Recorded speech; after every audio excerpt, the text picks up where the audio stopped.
Hello and नमस्कार दोस्तों ये आपका मोरल इंडिया जो है एनडीए सीडीएस और किसी भी एग्ज़ाम के लिए इसका पार्ट 2 है।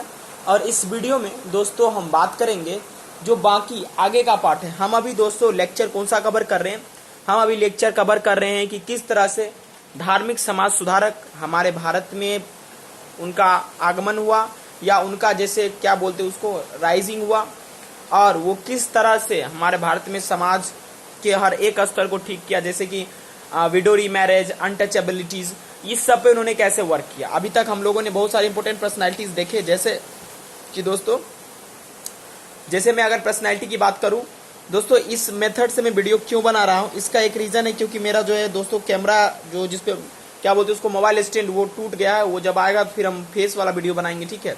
कल हम लोग जो देखे थे एक बार जल्दी से उसको रिवीजन मार लेते हैं। थोड़ा सा आपको आवाज आ रहा होगा, वो बारिश का पानी है, ठीक है, इसका आप इग्नोर करके चलिएगा। दोस्तों सबसे पहले व्यक्ति के बारे में हम चर्चा किए थे जिनका नाम था राजा राम मोहन राय। क्या था उनका नाम? राजा राम मोहन राय। और उन्होंने एक न्यूज़पेपर भी लॉन्च किया, सांबद कुमुदी, ठीक है। उनको टाइटल राजा का दिया गया। राजा राम मोहन राय कौन थे दोस्तों? जल्दी जल्दी बोलिए। राजा राम मोहन राय एक समाज सुधारक थे। मूर्ति पूजा को उन्होंने विरोध किया। ब्रह्म समाज की स्थापना उन्होंने 1830 में की। सती प्रथा पर उन्होंने काम किया 1829 में। Polygamy, women education, inherit property, women rights, ये सब पर, ठीक है। दो लीडर उसमें और जुड़ गए जैसे जैसे आगे बढ़ा, ठीक है। देवेंद्रनाथ टैगोर और केशव चंद्र सेन। आप देवेंद्रनाथ टैगोर को जानते हो, रविन्द्रनाथ टैगोर, देवेंद्रनाथ टैगोर, ये सब काफी जो थे पॉपुलर व्यक्ति थे, ठीक है। रिफ्ट आया इसमें। कारण क्या था कि भाई जो पहले वाला बोल रहा था कि धर्म पे अटैक नहीं करना, लेकिन इन लोगों का मत भेद हो गया कि भाई नहीं, धर्म बदलना चाहिए, इंटरकास्ट मैरिज हो सकता है। सी वोयाज का इन्होंने क्या किया, जो आपका केशव चंद्र सेन थे उन्होंने मना किया कि सी वोयाज बेकार चीजें मत करो, ऐसा कुछ नहीं होता, ठीक है। हिंदू कॉलेज के बारे में हम लोगों ने पढ़ा था कि हिंदू कॉलेज का जो है फाउंडर डेविड केयर, उसके बाद हेनरी डरोजो हैं। हेनरी डरोजो यंग बंगाल मूवमेंट में इंपॉर्टेंट पर्सनालिटीज रहे हैं, ठीक है। यंग बंगाल मूवमेंट का मेन मोटो क्या था? तो फ्रीडम फॉर वुमेन, उसमें डिस्कस की जाती थी लिटरेचर, हिस्ट्री, फिलोसफी, साइंस वगैरह के बारे में। ईश्वर चंद्र विद्यासागर के बारे में हम लोगों ने चर्चा किया। मॉडर्न बंगाली लैंग्वेज के उनको अति कहा जाता है। अगर आप ये वीडियो पूरा नहीं देखे तो लिंक डिस्क्रिप्शन बॉक्स में दिया गया, एक बार देख लीजिए फटाफट। हम लोग देख लेते एक बार से। ड्रिंक वाटर बैथून, उन्होंने लड़कियों के लिए पहले एजुकेशन के लिए स्कूल स्थापित किया, ठीक है। उसके बाद दोस्तों प्रथन समाज, इसका संस्थापन यानी फाउंडर जो है महादेव गोविंद रानाडे और रामकृष्ण भंडारकर हैं, ठीक है। उन्होंने भी कंडेम किया कास्ट सिस्टम, अनटचेबिलिटीज वगैरह, ठीक है। वुमेन की स्टेटस इंप्रूव करने के लिए उन्होंने बहुत सारा वर्क किया, ठीक है। चलिए, विडो रीमैरेज पर काम किया गोविंद रानाडे, जो इसके अलावा इंडियन नेशनल कॉन्फ्रेंस 1887 का भी फाउंड किया। गोपाल हरि देशमुख को हम लोग लोक हितवादी भी कहते हैं, ठीक है। इतना तक हम लोगों ने कर लिया था, आगे फिर एक बार देख लेते हैं। चलिए जल्दी से देखिए। उसके बाद हम लोगों ने पढ़ा था, 5 मिनट लगेगा रिवीजन में, सारा रिवीजन हो जाएगा, आगे बढ़ जाएंगे। ज्योति गोविंदराव फुले या ज्योति, इनका प्यार से लोग ज्योतिबा भी बोलते हैं। कास्ट सिस्टम का इन्होंने कंडेम किया। और उसके बाद वुमेन के लिए बहुत सारा वर्क किया, स्कूल वुमेन के लिए स्टार्ट किया गया। सत्यशोधक समाज इन्हीं के द्वारा फाइंड किया गया। तो एग्जाम में क्वेश्चन जम सकता है, सत्यशोधक समाज की स्थापना किसने की? तो वो ज्योतिराव गोविंदराव फुले, ठीक है। और उसके बाद दोस्तों इन्होंने उसके बाद बेद समाज आया। बेद समाज के संस्थापक कौन थे? श्रीधारलू नायडू। उन्होंने ट्रांसलेट किया बुक का ब्रह्म समाज का कौन सा तो उसको तमिल और तेलुगु लैंग्वेज में, ठीक है। नारायण गुरु, इन्होंने एक कोट दिया, 1 caste 1 religion 1 God for all. हम लोग इंपॉर्टेंट पर्सनालिटी के माध्यम से हिस्ट्री पढ़ रहे हैं, जो कि बहुत आसान हो जाता है पढ़ने में। दयानंद सरस्वती, आर्य समाज की स्थापना की। इनका कोट क्या था? Go to Vedas, okay. Child marriage पर इन्होंने बहुत जबरदस्त विरोध किया, ठीक है। और एक दयानंद एंग्लो वैदिक स्कूल लाहौर में था, अब ये है कि नहीं पता नहीं, अब आगे हम लोग चर्चा करते हैं, ओके। चलिए अगला अब हमारा है दोस्तों रामकृष्ण मिशन, ठीक है। देखिए जो रामकृष्ण मिशन थे, देखिए जो स्वामी विवेकानंद का आप नाम सुने होंगे, ठीक है। उनके जो थे रामकृष्ण परमहंस, वो उनके गुरु थे, ठीक है। तो उन्हीं से इंस्पायर होकर उन्हीं के बातों को आगे बढ़ाने के लिए रामकृष्ण मिशन की स्थापना स्वामी विवेकानंद ने किया था। उन्होंने ही किया, 1897 में किया, 1897 में, ठीक है।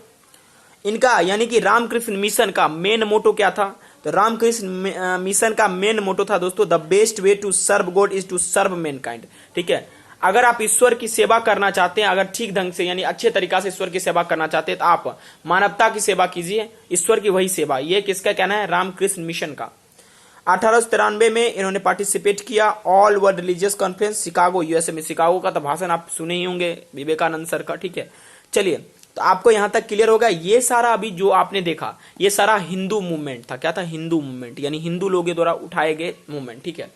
लेकिन दोस्तों ये केवल जो आपका टाइम था, जो 1875, 1850, 1860 का जो टाइम था, ये मुसलमान लोगों के लिए, जो भी मुस्लिम कास्ट के लोग थे, उनके लिए भी एक उत्थान का समय था। जैसे हम लोगों ने हिंदू रिफॉर्मेशन मूवमेंट देखा था, जैसे आर्य समाज, वेद समाज, धर्म समाज, ये सब हिंदू के लिए थे स्पेशली, नहीं क्योंकि हिंदू में अलग अलग धर्म होते हैं, छोटे बड़े, ठीक है। अब मुस्लिम रिफॉर्म मूवमेंट, यानी मुस्लिम लोग जो है अपने जाति, उनके साथ भी जातिवाद हो रहा था, तो उसको उठाने के लिए इन्होंने ऐसा किया, ठीक है। तो मुस्लिम रिफॉर्म मूवमेंट अब हम पढ़ेंगे। देखिए, मुस्लिम रिफॉर्म मूवमेंट स्टार्ट होता है द मोहम्मदियन लिटरेसी सोसाइटी। सबसे पहले फाउंड किया गया कलकत्ता में। क्यों? क्योंकि मुस्लिम लोग के लिए अपलिफ्टमेंट के लिए, उन्हें पढ़ाने के लिए, ठीक है। 1863 में फाउंड किया गया इसे, ठीक है। अब इसके इंपोर्टेंट पर्सनालिटी कौन थे? नवाब अब्दुल लातिफ।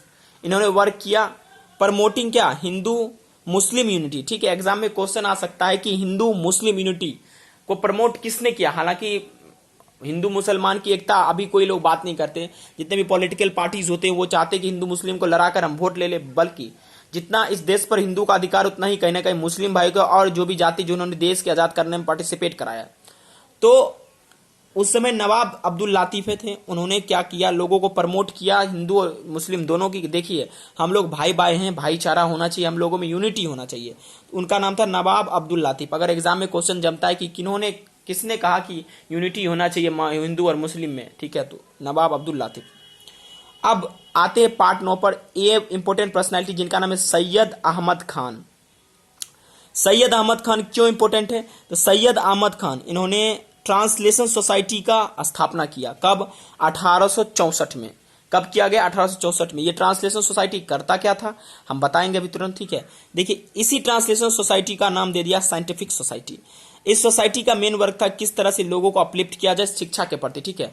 और इसका नाम ही पड़ गया साइंटिफिक सोसाइटी। अलीगढ़ में ये फाउंड किया गया, ठीक है। देखिए, अब जरा समझिएगा कहां पर है? अलीगढ़ में। देखिए, एग्जाम में क्वेश्चन कैसे आएगा, देखिए, कहेगा कि who is founder of scientific society या ट्रांसलेशन सोसाइटी, तो उनका नाम है सैयद अहमद खान, ठीक है। या who is founder of what is, मतलब आखिर ट्रांसलेशन, ये भी पूछा जा सकता है, ट्रांसलेशन सोसाइटी का रीनेम करके क्या किया गया था? Scientific society. कहा तो अलीगढ़, ठीक है। चलिए, अब पहले वाला का वर्क कौन था, यानी कि जो फर्स्ट वाला था, यानी ये साइंटिफिक सोसाइटी का काम क्या था?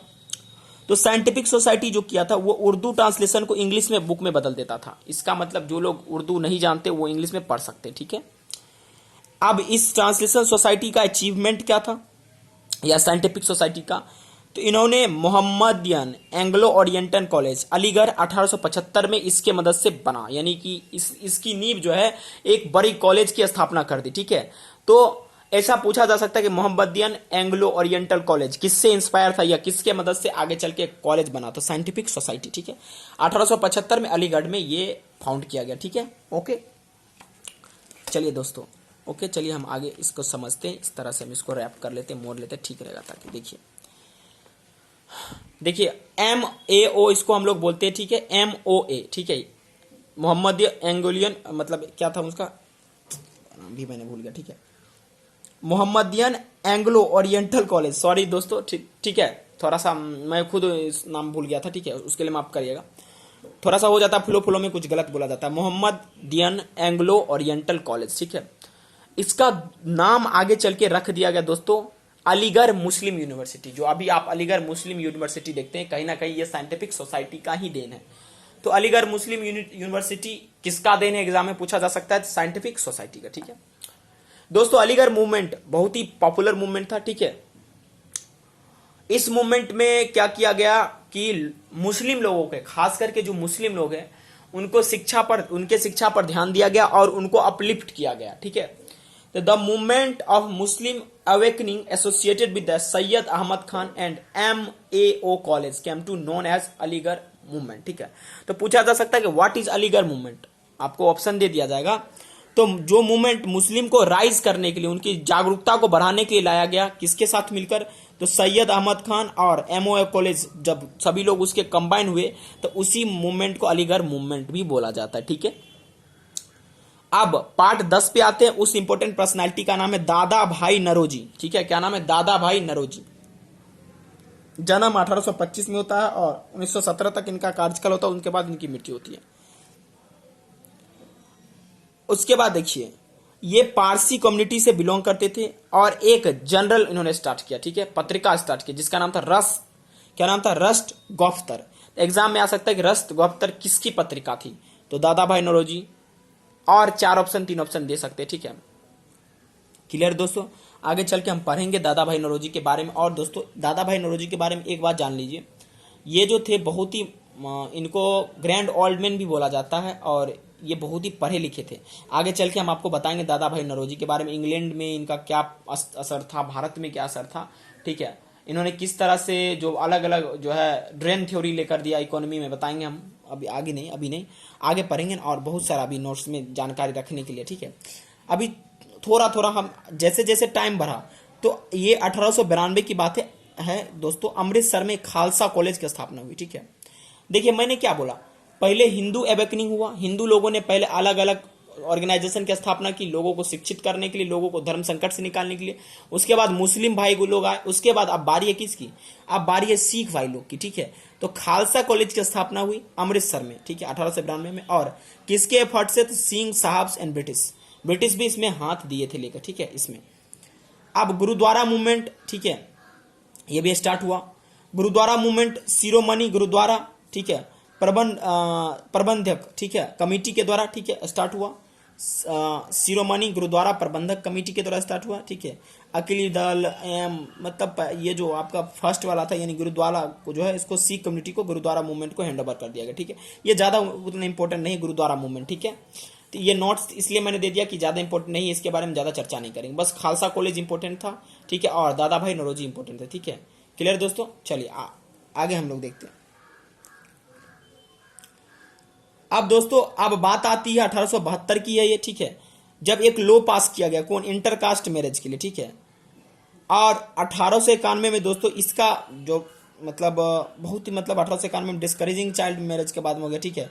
जो फ्रंट ऑफ केशव चंद्र थे, ठीक है, वो ब्रह्मा जी मलबारी, ठीक है, वो सब जो है मतलब वो दूसरे को बोलते थे भाई देखो शादी आपको इंटरकास्ट मतलब मैरिज करना है, और वो खुद अति में मैरिज कर ली तो ये गड़बड़ हो गया, ठीक है।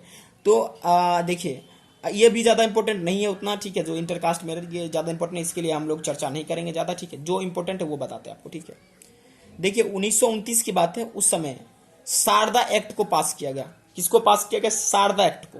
क्यों पास किया गया, तो इसका मेन मोटो था कि जो भी लड़कियां 14 साल की थी या 14 साल की उम्र से कम थी, और लड़का जो 18 साल के नीचे था, यानी 14 साल से कम और 18 साल के जो भी लड़के नीचे थे, वो उनका शादी नहीं हो सकता था। अभी है ना कि 21 साल हो गया लड़का के और लड़की के लिए 18 साल। पहले क्या था कि जो 14 साल की लड़की और 18 साल का लड़का शादी हो सकता, लेकिन शारदा एक्ट क्या बोला कि देखिए जो भी लड़की है वो 14 साल की कम है, ठीक है, और जो भी लड़का 18 साल से कम है उसका शादी नहीं हो सकता, ठीक है। दोस्तों ये आपको समझ में आया होगा, ठीक है। अब जैसे जैसे बातें बढ़ी आगे, ठीक है, जैसे जैसे बातें आगे बढ़ी, ठीक है, उसी तरह से एजुकेशन में और आगे अंग्रेज लोग चाह रहे थे कि हम किसी तरह से भारतीय लोग को इस तरह से शिक्षित कर दे कि हमेशा हमारा गुलाम बन के रहे, ठीक है। इसलिए ज्यादा कॉलेज उलेज जो है हिंदू के जो प्रमुख कॉलेज थे उसको स्थापना करने नहीं दे रहे थे, ठीक है। दोस्तों अब एजुकेशन पे असर पड़ेगा। अभी आपने क्या देखा, देखिए जो बहुत जगह ऐसे होगा, मैंने जहां आपको क्लियर नहीं किया होगा, जैसे कि मैंने आपको यहाँ गुरुद्वारा मूवमेंट सही से नहीं बताया, नहीं मैंने आपको इंटरकास्ट मैरिज को सही से बताया। दोस्तों इसलिए नहीं बताया कि ये दोनों जो है ज़्यादा इंपॉर्टेंट नहीं है एग्जाम पॉइंट ऑफ व्यू से, इसीलिए हम इसको ज़्यादा नहीं पढ़ेंगे और इस पर ज़्यादा फोकस नहीं करेंगे, ठीक है। चलिए अब हम समझने का प्रयास करते हैं आगे। दोस्तों अब मेन असर पड़ता है एजुकेशन पे, किस पे, एजुकेशन पे मेन असर पड़ेगा, ठीक है। देखिए अब वुड्स डिस्पैच लाया गया, ठीक है, कब, तो 1854 में, जब उस समय गवर्नर जनरल कौन थे, बेंटिक, या जो बेंटिक थे, उन्होंने वेस्टर्न एजुकेशन को प्रमोट करने के लिए वुड्स डिस्पैच को लेकर आया, ताकि वेस्टर्न जो एजुकेशन है प्रमोट करके लोगों को वेस्टर्नाइज कर दिया जाए और उसको सदा के लिए गुलाम बनाया जाए, ठीक है। और इसका दूसरा ये भी रीजन था कि एक प्रॉपर एजुकेशन सिस्टम होना चाहिए शिक्षा के लिए, ठीक है, जैसे प्राइमरी स्कूल से लेकर यूनिवर्सिटी तक, ये भी एक अच्छा पहल था, ठीक है। कि भाई वुड्स डिस्पैच का मेन एम क्या था ये बताइए, तो वुड्स नाम के व्यक्ति लेकर आए थे, ठीक है, उनकी मेन डिस्पैच थी ये, ठीक है। इसका मेन डिस्पैच ये था कि इसका मेन मोटो ये था कि भैया जी एक प्रॉपर आर्टिकुलेटेड सिस्टम होना चाहिए कि भाई प्राइमरी एजुकेशन से लेकर बच्चा यूनिवर्सिटी तक की पढ़ाई करे, ठीक है। भारत में ऐसा कहीं नहीं था, कहीं पर तो स्कूल भी नहीं था, कहीं कहीं पर गिना चुना कॉलेज था जहां पर बड़े ही क्या कहते हैं पैसे वाले जो भी वर्ग के लोग थे वो पढ़ा करते थे। तो हर जगह पर अगर प्राइमरी स्कूल होगा और उसके यूनिवर्सिटी तक होगा पढ़ाई, तो वहां पर हर एक गरीब का बच्चा भी पढ़ पाएगा, ठीक है। तो कहीं ना कहीं उस डिस्पैच का ये मोटो था कि भाई प्राइमरी से लेकर जो है प्राइमरी स्कूल से लेकर यूनिवर्सिटी तक होना चाहिए, ठीक है। जैसे इस तरह से विद्यापीठ बनारस में हो गया, जामिया मिलिया इस्लामिया अलीगढ़ में खुल गया, ठीक है, इस तरह से। ओके, अब आगे एक पर्सनैलिटी आता है जिनका नाम है रविंद्रनाथ टैगोर, ठीक है। रविंद्रनाथ टैगोर जो थे, इन्होंने एक विश्व भारती करके दोस्तों क्या किया, स्थापना किया, ठीक है। एक तरह का ऑर्गेनाइजेशन था, ठीक है, और इसके एस्टेब्लिश इन्होंने किया रविंद्रनाथ टैगोर, ठीक है। शांति निकेतन स्कूल इन्होंने स्टार्ट किया, ठीक है। और उसके बाद नई तालीम शिक्षा, ठीक है, मोटो क्या था, सेल्फ रेलियंट। ये जो है नई तालीम शिक्षा जो था, आगे हम चर्चा करते हैं इसके बारे में, ठीक है। ये नई तालीम शिक्षा जो था महात्मा गांधी का सपना था कि भाई लोगों को शिक्षा दी जाए, ठीक है। चलिए देखिए इसका कोट्स क्या था, ये 1903 में काफी प्रचलित था, ठीक है। It is obvious that in illiterate and ignorant nation can never make any solid progress and must fall back in the race of life। इस तरह से आपको देकर पूछा जा सकता है कि किसका कोट है, तो ये नई तालीम शिक्षा का यानी स्कीम की कोट है, ठीक है। जो नई तालीम स्कीम जो आई थी लोगों को सेल्फ रेलियंट, बार बार मैं शिक्षा बोल रहा था, माफ करिएगा, नई तालीम स्कीम जो थी, ठीक है, उसको लेकर ये चर्चा थी, ठीक है, कि लोगों को सेल्फ रेलियंट बनाया जाए, उनको पढ़ाया लिखा जाए, इग्नोरेंट ना रखा जाए, ताकि हमारा देश, अगर इग्नोरेंट रखेंगे देश पीछे रह जाएगा, ठीक है। अब आगे एक व्यक्ति की चर्चा हम लोग करते, ठीक है, जिनका नाम था, अब ये आपका एजुकेशन पार्ट था। अब आता है कल्चर, यानी कि किस तरह का हमारा आसपास का कल्चर जो है, ठीक है, संस्कृति बदली, ठीक है। देखिए विलियम जोनेस इनका नाम था, या विलियम जोन्स बोल सकते हैं, ठीक है। इन्होंने क्या किया, एशियाटिक सोसाइटी को फाउंड किया, ठीक है दोस्तों, ये ज्यादा इंपॉर्टेंट है। एशियाटिक सोसाइटी का किसने फाउंड किया, तो उनका नाम था विलियम जोनेस, ठीक है। कलकत्ता में इसकी फाउंड हुई, बेसिकली बहुत सारा सोसाइटी कलकत्ता में ही फाउंड हुई, ठीक है। एशियाटिक सोसाइटी का मेन मोटो क्या था, तो the Asiatic society encourage the study of Indians ancient and medieval past, ठीक है। ये एशियाटिक सोसाइटी जो लोगों को इनकरेज किया कि भाई आप अपने प्राचीन और प्राचीन कहते हैं, इसका एनिसेंट का हिंदी क्या होता है बताता हूँ, लेट मी थिंक।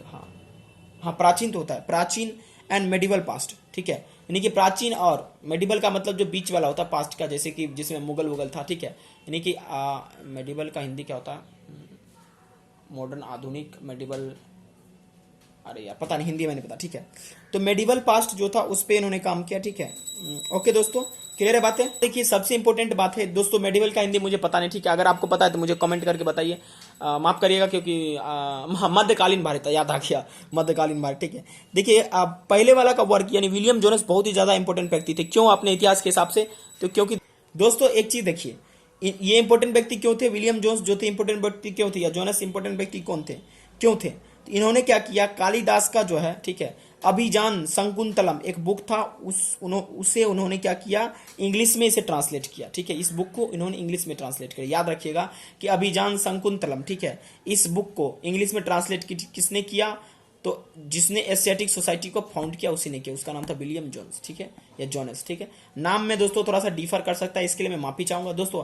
आज के इस लेक्चर को इतना ही रहने दीजिए। अगर आप इसका नोट्स चाहते हैं तो आप हमें कमेंट कीजिए, आपको इसका नोट्स मिल जाएगा, ठीक है। और इसमें आपको कहीं पर डाउट जम रहा है कि सर यहाँ पर ये होना चाहिए था, ये होना चाहिए, आप कमेंट हमें करें, हम उस सारा डाउट को आपको व्हाट्सएप के थ्रू या टेलीग्राम के थ्रू क्लियर कर देंगे। थैंक यू वेरी मच यार देखने के लिए।